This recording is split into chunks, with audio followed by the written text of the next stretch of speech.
Hi, I'm Dr. Tom Danisiewicz with Airrosti, and today we're going to go over some exercises you can do if you have hip bursitis. Let's get started.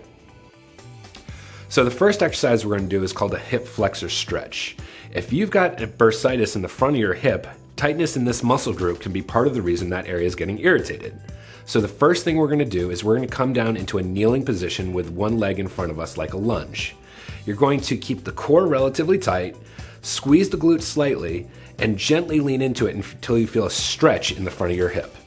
I would hold this position for 1 to 2 minutes depending on your tolerance, and you should do this on each side.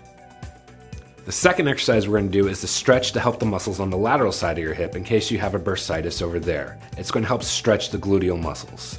You can lie on the floor with your back relatively neutral, cross one leg over your opposite knee to make a figure 4, and gently pull that knee towards you until you feel a stretch in the gluteal area.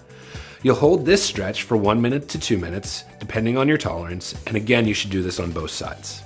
So next we want to strengthen some of the hip areas to make sure, again, we're not irritating the bursitis and that we have as much stability as possible. The first exercise we're going to try is when you're laying on your side, you're going to slightly point your toe down and in, and bring your leg up as high as you can just by squeezing the muscle groups on that lateral side of your leg.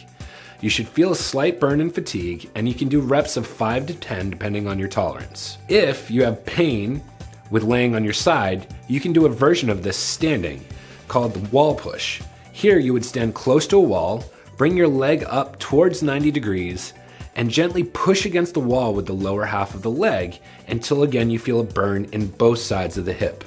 Here you could hold this position for 10 seconds and do sets of 4, again depending on your tolerance. Make sure you do these exercises on both sides in order to create as much symmetry in the area as possible. We hope these exercises were helpful for you today. If you or someone you know are suffering from hip bursitis, please click here to schedule an appointment with Airrosti. We have both in-clinic and virtual options available.